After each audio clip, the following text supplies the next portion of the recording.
মিশরের বিশাল সাম্রাজ্য, যেখানে বসবাস করত এক স্বৈরাচারী শাসক ফেরাউন, যে মানুষকে বলতো আমি তোমাদের প্রভু।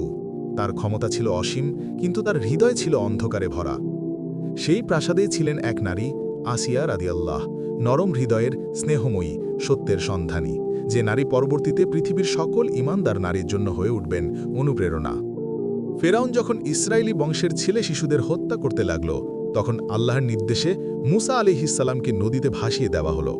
নদীর স্রোত ধীরে ধীরে সেই ঝুড়িটিকে এনে ফেলল ঠিক ফেরাউনের প্রাসাদের সামনে।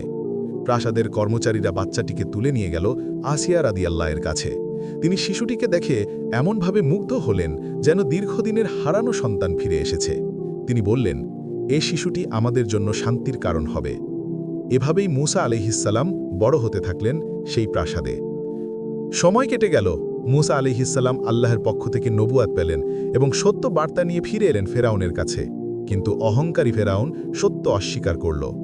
আর সেই মুহূর্তে ফেরাউন প্রাসাদের ভেতরেই সত্যের আলো ছড়িয়ে পড়ল। আসিয়া রাদিয়াল্লাহের হৃদয় আল্লাহ প্রতি ইমানের আলোয় ভরে উঠল।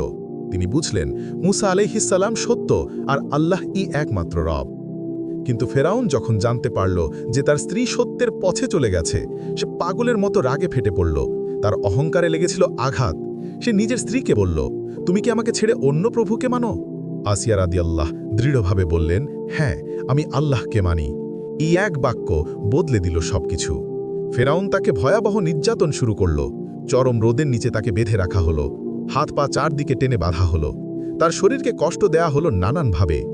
কিন্তু আসিয়া রাদিয়াল্লাহের মুখে ছিল শুধু একটি দোয়া, হে আল্লাহ, আমার জন্য তোমার কাছে জান্নাতে একটি ঘর বানিয়ে দাও, আর আমাকে ফেরাউন ও তার কর্ম থেকে মুক্ত রাখো।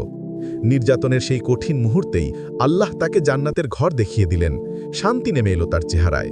তিনি হাসি মুখে প্রাণ ত্যাগ করলেন এক অত্যাচারীর ঘর থেকে চিরতরে মুক্ত হয়ে। অন্যদিকে ফেরাউন তার অহংকার নিয়ে ডুবে গেল সমুদ্রে, আল্লাহর শাস্তিতে। একই প্রাসাদে থেকেও দুইজনের পরিণতি হল সম্পূর্ণ ভিন্ন।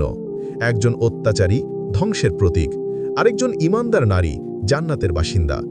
এই গল্প আমাদের শেখায়, সত্য কখনো পরাজিত হয় না। যারা আল্লাহর ওপর ভরসা রাখে, পৃথিবীর কোনো ফেরাউন তাদের দমন করতে পারে না।